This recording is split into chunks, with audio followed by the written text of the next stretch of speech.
Hello everyone, welcome to episode of Constitution Chronicles. Knowing our Constitution, knowing our nation. I am John Ray Robles, this is Arvita Laugon. I'm John Ray Tangalagan. And I'm Ken Saligumba.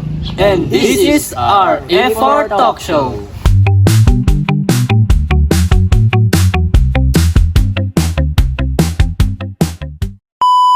Today, we are going to talk about one of the most controversial and politically charged document in the Philippine history. In the 1973 Philippine Constitution and its close connection to martial law.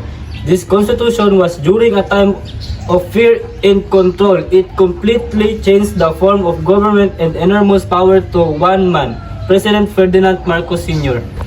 Before 1973, the Philippines was governed by 1935 Constitution, which created a presidential system like that of the United States.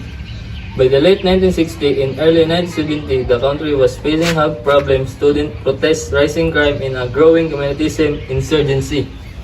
In 1971, Marcos called for a constitutional convention to create a new constitution, but while the delegates were still drafting, he suddenly declared martial law on September 21, 1972 through Proclamation No. 1081. Martial law gave Marcos absolute power. He controlled the military, shut down the media, and arrested political opponents. He claimed it was save the republic, but many believe it was a move to stay power beyond his term limit. Under martial law, the Constitutional Convention continued, but under pressure. Eventually, the 1973 Constitution was ratified on January 17, 1973. Supposedly through citizen assemblies, not through a proper nation vote. This constitution became the legal foundation of Marcos' rule, giving him constitutional power to govern indefinitely under martial law. Now let's talk about what made the 1973 Constitution different. First, it replaced the presidential system with a parliamentary form of government. The president was supposed to be head of state and the prime minister was the head of government. But Marcos used the transitory prevention to hold both titles president and prime minister, allowing to him to control both the executive and legislative branches. Second, it abolished Congress and created a unicameral National Assembly, but during martial law, this assembly was inactive. Marcos ruled by decree, meaning whatever he said automatically became law. And third, it promoted the idea of the new society or bagong lipunan, which aimed to bring discipline, order, and reform. But in reality, it was used to justify censorship, arrest, and dictatorship. The 1973 Constitution, the martial law period, had a deep impact on Filipino society. It silenced critics, limited freedoms, and created a culture of fear. Thousands of Filipinos were arrested without warrant.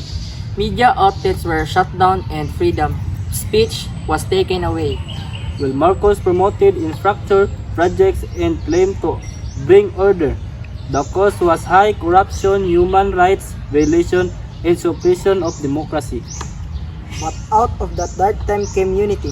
The people eventually rose up through the EDSA People Power Revolution of 1986, which ended martial law rule and restored democracy.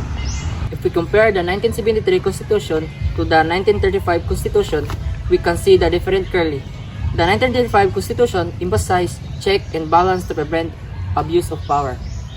The 1973 Constitution, however, centralized authority under one person, allowing Marcos to rule without real opposition. Then came the 1987 Constitution, created after Marcos was ousted. It restored the presidential system, limited the powers of executive, and included strong human rights protection to prevent another dictatorship.